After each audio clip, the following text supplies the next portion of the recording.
जय जिनेन्द्र वंदितु सर्वसिद्धे दुर्ममल मनोवमं गदिं पते वोच्छामि समय पाहुड मिणमो सुद केवली भणिदम।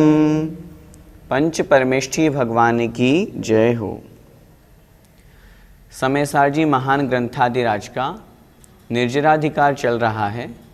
पिछली ज्ञानशाला की कक्षा में हमने समझा था यदि जीव आत्मस्वरूप को प्राप्त करना चाहता है तो आचार्य महाराज ने 3 बातें कही थी।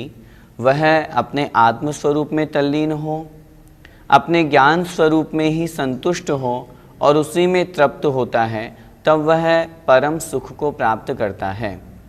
उसी ज्ञायक स्वभाव में जो तल्लीन होते हैं वे ही निर्वाण को प्राप्त करते हैं। यदि वे अपने आत्म स्वभाव में ज्ञायक स्वभाव में तल्लीन नहीं होते हैं तो वे संसार में ही परिभ्रमण करते हैं। आज की इस कक्षा में हम समझेंगे कि जो ज्ञायक स्वभाव से रहित हैं, ज्ञान गुण से रहित हैं, भले ही कर्म कितने भी कर रहे हों, क्रियाएं कितने भी कर रहे हों, लेकिन ज्ञान गुण से युक्त नहीं हैं तो वे संसार का परिच्छेद नहीं कर पाते हैं। इसलिए आचार्य महाराज उनको उपदेश दे रहे हैं। देखें गाथा क्रमांक 221। णाण गुणे हि विहीणा, णाण गुणे हि विहीणा, एदं तु पदं बहुविणलहन्ति, एदं तु पदं बहुविणलहन्ति, तं गिण्य सुपदमेदं, तं गिण्य सुपदमेदं, यदि इच्छसि कम् परिमोक्षम्, यदि इच्छसि कम् परिमोक्षम्। बोलिए णाण गुणे हि विहीणा, एदं तु पदं बहुविणलहन्ति, तं गिण्य सुपदमेदं, यदि इच्छसि कम् परिमोक्षम्। णाण गुणे हि विहीणा, एदं तु पदं बहुविणलहन्ति, तं गिण्य सुपदमेदं, यदि इच्छसि कम् परिमोक्षम्। इस गाथा का अर्थ समझते हैं। णाण गुणे ही विहीणा, णाण अर्थात ज्ञान, गुणे ही अर्थात गुण के द्वारा या गुण से। णाण गुणे ही अर्थात ज्ञान गुण से, विहीणा अर्थात विहीन रहित। जो जीव ज्ञान गुण से रहित हैं। एदम मतलब इस, तू मतलब तो, पदम अर्थात पद को, इस पद को, कौन से पद को? अपने ज्ञायक स्वभाव रूप पद को। बहुवी अर्थात बहुत से ज्ञानी मुनि महाराज, बहुत से जीव, न लहंती अर्थात प्राप्त नहीं होते हैं। क्या मतलब? आचार्य भगवान ये कह रहे हैं जो ज्ञान गुण से रहित हैं वे ऐसे बहुत से लोग हैं, बहुत से मुनि महाराज हैं जो इस ज्ञायक पद को, आत्मस्वरूप को, निर्विकल्प अवस्था को, उस पद को प्राप्त नहीं होते हैं। इसलिए आचार्य भगवान कह रहे हैं तम गिण्य, उसको ग्रहण करो। किसको? सुपद मेदम, इस सुपद को, जो परमार्थ पद है, जो हमने पिछली गाथा में चर्चा करी थी, जो आत्मस्वरूप में लीन होने वाला ज्ञायक स्वभाव का पद है, निर्विकल्प पद है, उस पद को गिण्य अर्थात ग्रहण करो। यदि अर्थात यदि, इच्छसी चाहते हो, इच्छा करते हो, किसकी? कम परिमोक्षम अर्थात कर्मों से मुक्त होने की।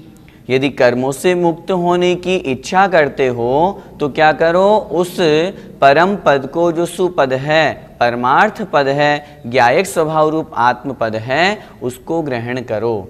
कहने का तात्पर्य आचार्य भगवान बहुत सीधी और सरल भाषा में यहाँ पर समझा रहे हैं। ऐसे संसार में बहुत से जीव हैं, बहुत से मुनि महाराज हैं जो ज्ञान गुण से रहित होकर के, आत्मा के स्वभाव से रहित होकर के, ज्ञान गुण से यहाँ तात्पर्य ऐसा नहीं है कि ज्ञान से ही रहित आत्मा हो गई, ऐसा कभी नहीं होता। ज्ञान तो जीव में रहेगा ही रहेगा, लेकिन जो ज्ञान स्वरूप आत्मा का स्वभाव है, उस स्वभाव से जो च्युत हो गए और राग द्वेष रूप विभाव में जो लग गए, उनकी अपेक्षा से यहाँ पर आचार्य महाराज कह रहे हैं कि जो ज्ञान गुण से रहित हैं, ऐसे बहुवी अर्थात बहुत से लोग इस पद को अर्थात आत्मस्वरूप को, ज्ञायक पद को प्राप्त नहीं करते हैं।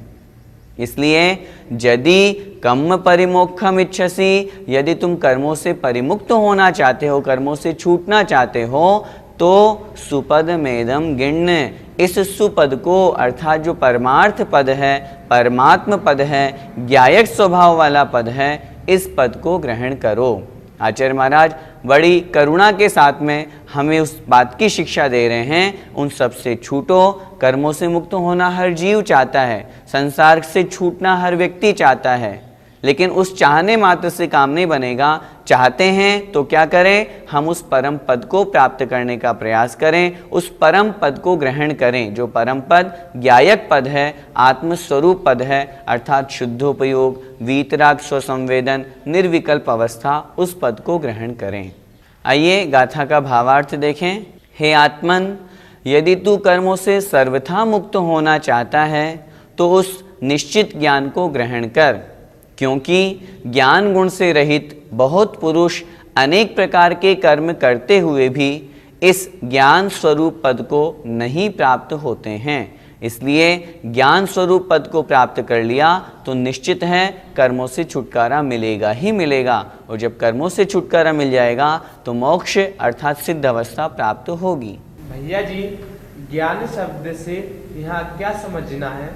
निर्विकार रूप परम पद की प्राप्ति होना ही ज्ञान का अर्थ यहाँ समझना है, क्योंकि ज्ञायक स्वभाव ज्ञान पद को प्राप्त करना है तो विकार, राग द्वेष आदि जो भाव हैं उनसे रहित होकर के जहाँ परमात्म परम आत्म पद है उसी की प्राप्ति होना, यहाँ ज्ञान पद को ग्रहण करना समझना चाहिए।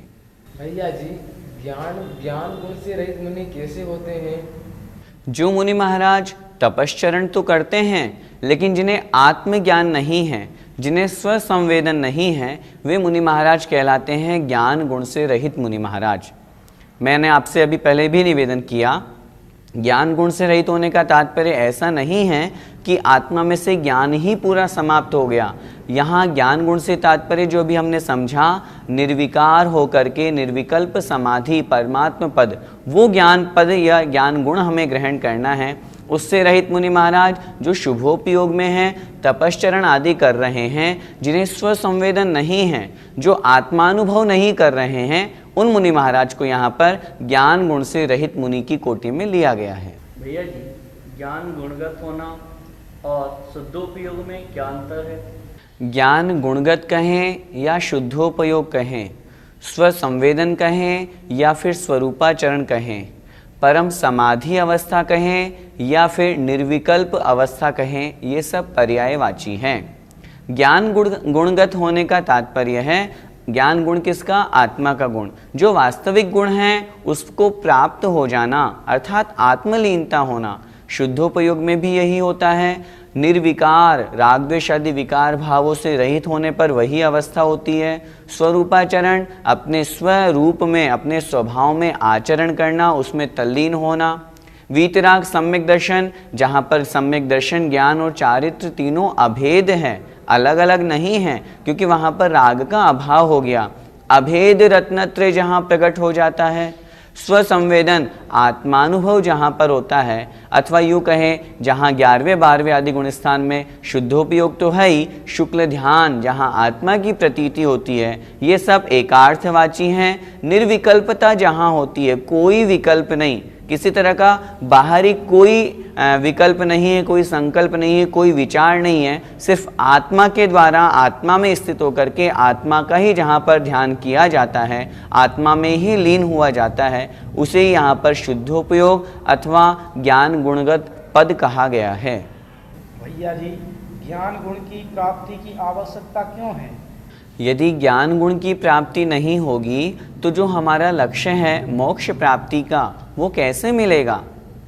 उससे पूर्व की जो अवस्था है, जहाँ चाहे तपश्चरण कर रहे हो, चाहे अशुभोपयोग या शुभोपयोग हो, ये तो आत्मा का स्वभाव नहीं है।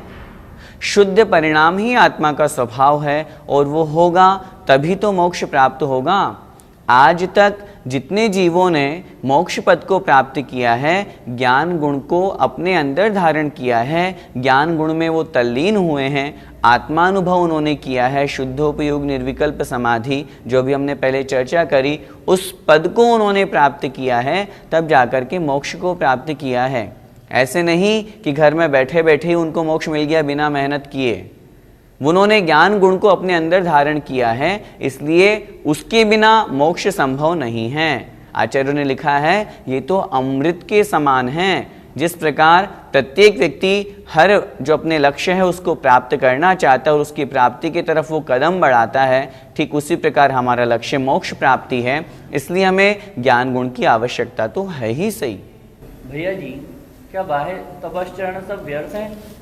नहीं, ऐसा नहीं है कि बाह्य तपश्चरण आदि सब व्यर्थ हों, हम इन्हें व्यर्थ नहीं कहेंगे, लेकिन हाँ, शुद्धोपयोग की जहाँ पर बात की जाएगी उस अपेक्षा से आचार्यों ने तपश्चरण आदि को शुभोपयोग कहा है। और वहाँ तक जब तक वो आत्मस्वरूप में लीनता को प्राप्त नहीं होते हैं, तब तक वे बाह्य तपश्चरण भी उस शुद्धोपयोग की अपेक्षा से कमज़ोर माने गए हैं। ये तपश्चरण आदि सब शुद्धोपयोग के साधन हैं। आचार्यों ने शास्त्रों में लिखा, मुनि बनने से वह जीव मोक्ष पद को प्राप्त करता है, लेकिन मुनि बने तब मोक्ष मिलेगा ही ये जरूरी नहीं है। लेकिन जब भी मोक्ष मिलेगा तो मुनि बनने से ही मिलेगा। हम अर्थ को अच्छी तरह से समझें। तपश्चरण आदि ये सब शुभोपयोग हैं। जब इसी तपश्चरण को करते करते आत्म ध्यान में लीनता होती है, शुभोपयोग छूट जाता है, शुद्धोपयोग की प्राप्ति होती है। इसलिए ये तपश्चरण आदि ये व्यर्थ नहीं है, ये शुद्धोपयोग के साधन हैं। जिस परमात्म पद को, जिस ज्ञान गुण पद को, जिस शुद्धोपयोग को हम प्राप्त करना चाहते हैं, ये वहाँ के साधन कहे गए हैं। इसलिए इनको हम व्यर्थ नहीं कह सकते। जिस प्रकार किसान खेती करता है, किसके लिए करता है? अन्न के लिए, फसल प्राप्ति के लिए। यदि उसका लक्ष्य घास जो फूस है अथवा जो चारा आदि है उसकी प्राप्ति, उसका प्रयोजन हो जाएगा, तब तो उसकी खेती करने का कोई मतलब ही नहीं निकलेगा। वो खेती तो कर रहा है कि मुझे तो अन्न फसल प्राप्त हो जाए, उसके साथ में यदि उसे अपने पशुओं के लिए चारा भी मिल रहा है तो इसमें कोई आपत्ति नहीं है। ठीक उसी प्रकार ज्ञानी जीव शुद्धोपयोग में लीन हो रहा है, शुद्धोपयोग में अधिक से अधिक अंतर मुहूर्त तक रह सकता है, उसके बाद वह नियम से शुभोपयोग में आएगा ही आएगा। तो शुभोपयोग में आ रहा है तो वो दुखी नहीं होगा, वह शुभोपयोग उसके लिए स्वर्ग का कारण बनेगा, मुक्ति का कारण नहीं बनेगा, लेकिन शुद्धोपयोग मुक्ति का कारण बनेगा। इसलिए लक्ष्य उसका शुद्धोपयोग को प्राप्त होना है। बाह्य तपश्चरण आदि ये सब उस शुद्धोपयोग तक पहुँचाने के साधन हैं। इनके बिना वह शुद्धोपयोग में भी नहीं पहुँच सकता। लेकिन वो इसी में संतुष्ट रह जाए कि नहीं, मैं तो बस व्रत उपवास कर लूँ, इसी में मेरी आत्मा का कल्याण हो जाएगा, सो ऐसा भी नहीं है। इनसे भी उसे आगे बढ़ना है। इसलिए आचार्य महाराज उन मुनि महाराजों के लिए यहाँ पर यह बात कह रहे हैं, उस तपश्चरण से भी आगे बढ़ो, आत्मस्वरूप में लीन हो। इस गाथा का पद्यानुवाद पढ़ते हैं। होते कई मुनि बिना निज बोध जीते, पीते सुधान निज की रह जाय रीते, विज्ञान को भज अतः विधि काटना है, तू चाहता यदि निजी निधि छाटना है। हे भव्य जीव, यदि तू अपनी निज निधि आत्मस्वरूप को प्राप्त करना चाहता है तो क्या करो? विज्ञान और जो ज्ञान है, जो ज्ञान गुण है, उसको भज, उसको प्राप्त कर। यदि विधि काटना है अर्थात जो कर्म है उनको काटना चाहते हो तो। अब आचार्य महाराज उसी ज्ञानी जीव की बात कर रहे हैं। वह जो ज्ञानी जीव होता है, आत्मस्वरूप में लीन होता है, तो वह किस प्रकार धर्म अर्थात पुण्य को भी नहीं चाहता, अन्य जो क्रियाएं हैं वो अन्य जो इच्छाएं हैं उससे परिग्रह लगती है और वो अपरिग्रही होकर के अपने आत्म स्वरूप में लीन होता है। अपरिग्रहो अनिच्छो अपरिग्रहो अनिच्छो भणिदोणानि यणिच्छदे धम्मं भणिदोणानि यणिच्छदे धम्मम् अपरिग्रहो दुधम्मस्य अपरिग्रहो दुधम्मस्य जाणगोतेन सो होदि। ज्ञानगोतेन सो होदि। बोलिए अपरिग्रहो अनिच्छो भणिदोणानि यणिच्छदे धम्मं अपरिग्रहो दुधम्मस्य जाणगोतेन सो होदि। अपरिग्रहो अनिच्छो भणिदोणानि यणिच्छदे धम्मं अपरिग्रहो दुधम्मस्य जाणगोतेन सो होदि। गाथा क्रमांक 222 का अर्थ देखें। अपरिग्रहो अनिच्छो, अपरिग्रहो अर्थात अपरिग्रही, परिग्रह से रहित। अनिच्छो अर्थात जिसकी इच्छा नहीं है, अनिच्छो अर्थात इच्छा से रहित। भणिदो अर्थात कहा गया है जो सभी प्रकार के परिग्रह से रहित है, सभी प्रकार की इच्छाओं से रहित है, वह कहा गया है। क्या कहा गया है? णाणी अर्थात ज्ञानी। वास्तव में ज्ञानी वही है जो अंतरंग और बहिरंग सभी प्रकार के जो परिग्रह कहे गए हैं उनसे रहित हो, जिसकी कोई भी इच्छा नहीं हो, वही वास्तव में ज्ञानी है। यहाँ पर आत्मज्ञानी की बात चल रही है। इसीलिए आचार्य महाराज कह रहे हैं यणिच्छदे धम्मम, वह जो ज्ञानी जीव है, यह मतलब जो, और न इच्छदे अर्थात इच्छा नहीं करता, धम्मम अर्थात धर्म की। वह जो ज्ञानी जीव है वो धर्म की भी इच्छा नहीं करता। अच्छी तरह से समझना है हमें इस गाथा को। कौन सा ज्ञानी जीव? जो अपने आत्म स्वरूप में लीन है, जिसे आत्मा का ज्ञान हो गया है, वह ज्ञानी जीव अपनी आत्मा की अर्थात जो पुण्य है, जो धर्म है, उसकी भी वो इच्छा नहीं करता है। अपरिग्रहो दुधम्मस्य, अपरिग्रहो अर्थात परिग्रह नहीं है, तो मतलब तो धम्मस्य अर्थात धर्म का, पुण्य को करने का, धर्म को करने का भी उसके पास परिग्रह नहीं है, अर्थात इच्छा नहीं है। इस कारण से जाणगो तेण सो होदि, तेण मतलब इसीलिए वह जीव जाणगो अर्थात ज्ञायक स्वभाव वाला, सो मतलब वह जीव, होदि मतलब होता है। कितनी बड़ी बात आचार्य भगवान यहाँ पर कह रहे हैं। ज्ञायक स्वभाव वाला आत्मा कौन होता है? जिसे धर्म करने की भी इच्छा नहीं है। धर्म से तात्पर्य जो धार्मिक क्रियाएं हैं, जो पुण्य की क्रियाएं हैं, जो शुभोपयोग की क्रियाएं हैं, वो भी करने की जिनकी इच्छा नहीं है, वास्तव में वही ज्ञायक स्वभावी आत्मा है। और ऐसा होता भी है, क्योंकि उपयोग दोनों में से एक ही स्थान पर रहेगा, या तो शुद्धोपयोग में उपयोग होगा या फिर शुभोपयोग में होगा। दोनों एक साथ नहीं हो सकते। यदि धार्मिक क्रियाओं की तरफ उनका उपयोग है, सामायिक करना है, मुझे आहार करना है, मुझे प्रवचन देना है, मुझे स्वाध्याय करना है, प्रतिक्रमण करना है, इस तरह का यदि उनका उपयोग रहेगा, जो कि धर्म कहा गया है, जो कि पुण्य कहा गया है, तब वह जीव ज्ञायक स्वभाव रूप नहीं होगा। और जब ज्ञायक स्वभाव रूप होगा तब उस आत्मा का इस तरफ उपयोग ही नहीं जाएगा। इसलिए आचार्य भगवान यहाँ पर कह रहे हैं, आगे की गाथाओं में आगे हम पढ़ेंगे कि वह जो ज्ञायक स्वभावी आत्मा है वो पाप को भी नहीं चाहता। जिस तरह यहाँ पुण्य को नहीं चाहने की बात कही है, वैसे वो पाप को भी नहीं चाहता, वैसे भोजन भी नहीं चाहता, वैसे पानी भी नहीं चाहता। इस तरह की जो बातें आचार्य भगवान ने यहाँ कही है, वह तो बस अपने आत्म स्वरूप में लीन होना चाहता है, मोक्ष को प्राप्त करना चाहता है। इसलिए उस व्यक्ति को, उस जीव को वहाँ पर ज्ञायक स्वभावी कहा है। एक बार फिर से गाथा का अर्थ देखें। अपरिग्रहो अर्थात परिग्रह से रहित, अनिच्छो अर्थात जिसकी कोई इच्छा नहीं है, ऐसा णाणी भणिदो अर्थात ज्ञानी जीव कहा गया है। उस ज्ञानी जीव के धम्मम न इच्छदे, वह ज्ञानी जीव धर्म भी नहीं करना चाहता, पुण्य भी नहीं करना चाहता, पुण्य की क्रियाएं भी नहीं करना चाहता। अपरिग्रहो धम्मस्य, धर्म के प्रति, पुण्य के प्रति वह अपरिग्रही होता है। और तेन, इस कारण से, इसीलिए क्योंकि वो अपरिग्रही है, अनिच्छक है, इसी कारण से जाणगो होदी अर्थात ज्ञायक होता है। ज्ञायक स्वभाव, ज्ञान दर्शन रूप स्वभाव जो आत्मा है उसको प्राप्त करने वाला ज्ञायक होता है। गाथा का भावार्थ, जिसकी इच्छा नहीं है वह अपरिग्रही कहा है, और ज्ञानी धर्म को अर्थात पुण्य को नहीं चाहता, इसलिए वह धर्म का परिग्रही नहीं है किंतु वह धर्म का ज्ञायक है अर्थात जानने वाला है। भैया जी, तो क्या ऐसे ज्ञानी साधु पुण्य की भी इच्छा नहीं करते? वास्तव में जो ज्ञानी साधु है वो पुण्य की भी इच्छा नहीं करते, वो तो इच्छा करते हैं निर्विकल्प समाधि को मैं प्राप्त होऊं, क्योंकि निर्विकल्प समाधि में शुद्धोपयोग में आत्मस्वरूप में लीन होने में जो आनंद है वह आनंद पुण्य में भी नहीं है।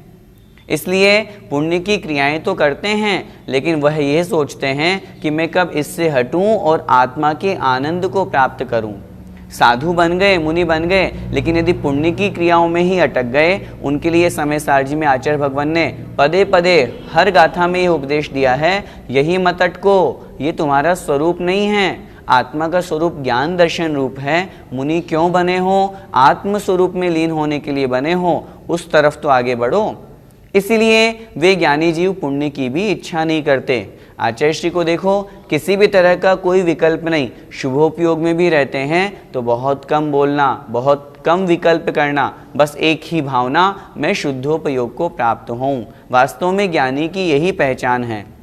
इसीलिए इस गाथा में और पहले की भी जो हमने गाथा पढ़ी आज की इस कक्षा में, दोनों गाथाओं से हमें यही समझना है, जो ज्ञानी जीव होता है वो किसी भी तरह की कोई भी वांछा नहीं करता, वह तो मात्र अपने ज्ञायक स्वभाव रूप इच्छा से रहित होकर के अपने आत्मस्वरूप में लीन होता है, और आत्मस्वरूप में जो लीन होता है वही जीव निर्वाण को प्राप्त करता है।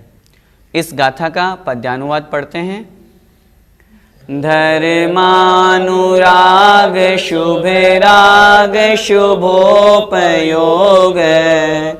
चाहे नहीं मुनि परिग्रह का सुयोग। त्याग रहा इसलिए शुभ धर्म का है, ज्ञाता निरंतर न बंधक कर्म का है। स्पष्ट यहाँ अर्थ दे रहे हैं, चाहे उसे हम धर्मानुराग कहें, चाहे शुभ राग कहें या शुभोपयोग कहें, जो मुनि महाराज हैं वो इनका परिग्रह नहीं चाहते हैं, और इन सब का शुभ धर्म का, पुण्य को भी वो त्याग करके निरंतर ज्ञाता बन जाते हैं, अर्थात ज्ञायक स्वभाव में लीन हो जाते हैं, और इस कारण से ही वो कर्मों का बंध नहीं करते बल्कि निर्जरा करके मोक्ष को प्राप्त करते हैं। जय जिनेन्द्र।